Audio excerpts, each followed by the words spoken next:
Morley Kerry Park. Welcome to Morley Kerry Park. Dito sa area ng malapit sa Plessis.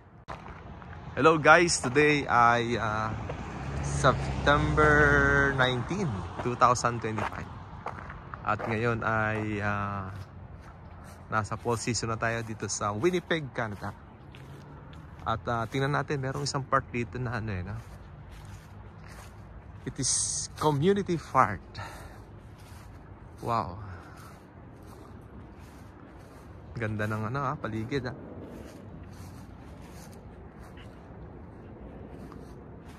Fresh air. At saka mayroon siyang palaruan dito no. Medyo playground, maliit lang siya. Saka mayroong piknitan.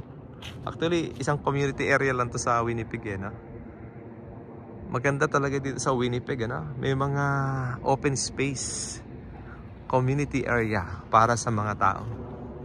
Pwede kang mag-relax, magdala ng maglakad-lakad at mamasyal anytime.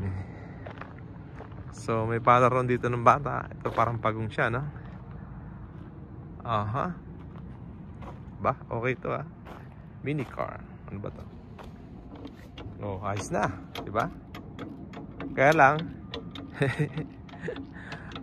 konti ang bata dito sa Winnipeg So meron din sa mga baby yan pagka gustong sumakay sa ang pangalan pala ng park na to ay Morley Park. Ganda. Ito. At may pahingahan dito Oh, pwede ka nang mag-relax o kaya mamasyal lang yung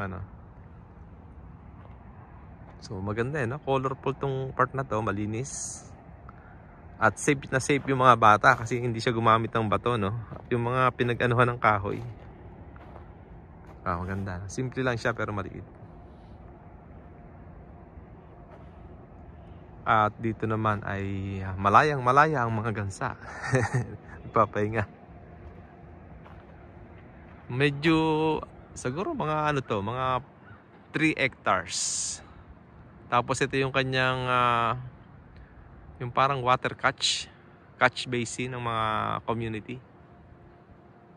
So normal to sa mga dito sa Canada no, yung tubig na ulan bago siya pumasok sa mga ilog, papasok muna dito sa pinaka catch basin ng ng tubig. Dito muna siya pupunta. Temporary. So siguro babaha na siguro, mapupuno pa to.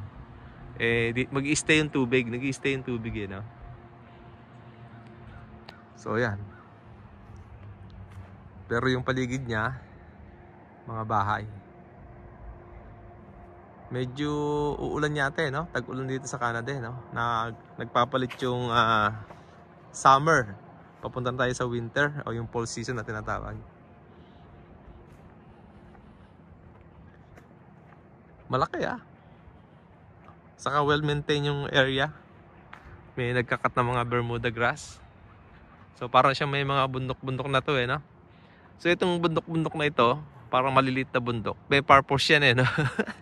Kapag winter, nagpapadulas dito yung mga bata, yung tambunting.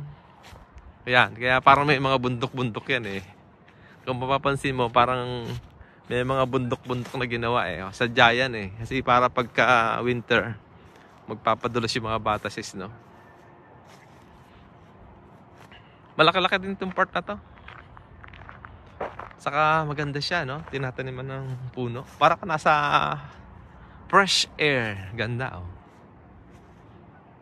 Tapos pwedeng maglaro ng dito. Palaruan pala to parang softball field. So ito na siya. Na. Nagbabaksakan na yung mga dahon. Mga siguro bago matapos ang October, wala na itong dahon lahat. Nakabaksak na. Ganda ng kulay pag nag-yellow lahat Ganda Malalaki din yung bahay sa lugar na to. Saka mapapansin mo dito sa Canada wala kang makitang tao sa labas Pati sa playground, naka talaga. Kulang sa tao. O konti pa yung tao. Ganda oh. So, Morley Carey Fart. North Meadows. Pala yung pangalan ng ano.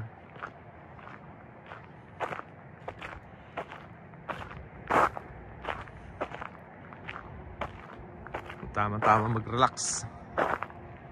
Relax, relax. Ayan, dilaw na puno dito ah.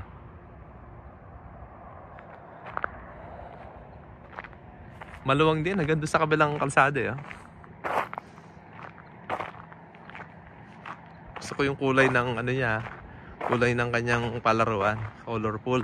May green, red, yellow, parang moss green, saka merong yellow green. So ang ganda ng kulay ng ito sa mga maliliit na bata, padusdusan, yun naman sa malalaki. So okay na siya. Tapos kung yung parents na nagbabantay, ayun, meron dong maliit na